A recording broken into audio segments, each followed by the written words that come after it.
खबर स्तंभ।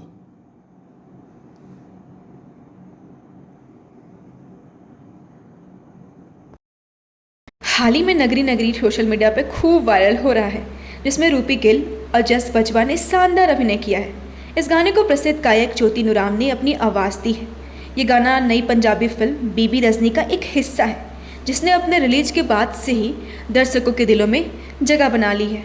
फिल्म बीबी रजनी केवल एक साधारण मनोरंजन नहीं है, बल्कि यह एक सच्ची कहानी पर आधारित है, जो संघर्ष, साहस और आत्मसमर्पण की अद्भुत मिसाल पेश करती है।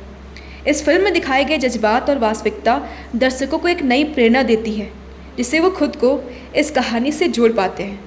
बीबी रजनी न केवल अपने कंटेंट से, बल्कि इसके संगीत और परफॉर्मेंस से भी सबका ध्यान आकर्षित किया है। इस बीच लोग अब बीबी रजनी के बारे में जानने के लिए काफ़ी इच्छुक हो रहे हैं। आखिर कौन थी बीबी रजनी और क्या है उनकी असली कहानी?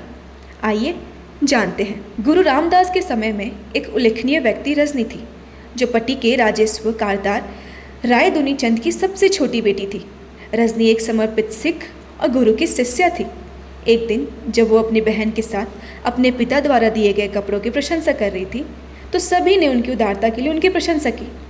हालांकि रजनी ने टिप्पणी की कि सभी आशीर्वाद अंततः भगवान से आते हैं, उनके पिता केवल उनकी इच्छा का एक साधन है। दुर्भाग्य से उनके पिता ने यह टिप्पणी सुन ली और क्रोधित हो गए। ये पहली बार नहीं था जब रजनी ने अपने पिता को अपनी गहरी धार्मिक मान्यताओं के कारण नाराज़ किया था। उसकी कृतघृणा से क्रोधित होकर उसके पिता ने उसका विवाह एक कोढ़ी से करा दिया और व्यंग्यात्मक रूप से कहा कि उसे देखना है कि अब उसका भगवान कैसे उसकी मदद करेगा। कोढ़ी पूरी तरह से विकृत हो गया था, उसके शरीर से दुर्गंध आ रही थी। इसके बावजूद रजनी ने बिना किसी शिकायत के अपने भाग्य को स्वीकार कर लिया और अपने अपंग पति की अड़िग भक्ति के साथ देखभाल की। वो अपने विश्वास में दृढ़ रही।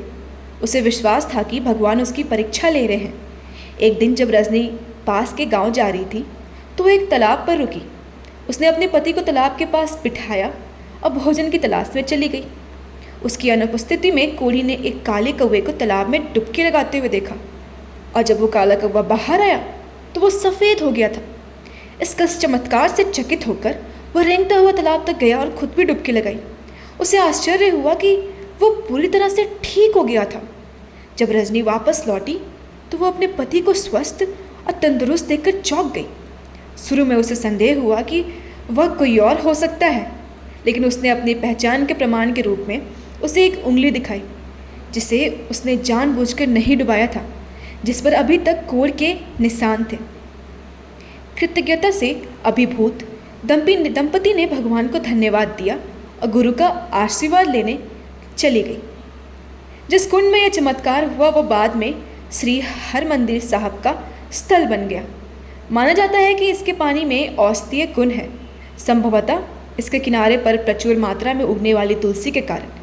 ऐसा कहा जाता है कि गुरु अमरदास गुरु अंगद को परेशान करने वाले संक्रमित पैर के अंगूठे के लिए पुलटिस बनाने के लिए इस जड़ी बूटी को इकट्ठा करते थे। इस स्थल का महत्व रजनी के पति के चमत्कारी उपाय से उजागर होता है। इस साखी का संदेश स्पष्ट है। ईश्वर में अटूट विश्वास का अंततः फल मिलता है। कठिनाइयों के बावजूद गुरु और ईश्वर के प्रति रजनी की दृढ़ निष्ठा ने अंततः उसे चमत्कार का आशीर्वाद दिलाया। खबर स्तंभ।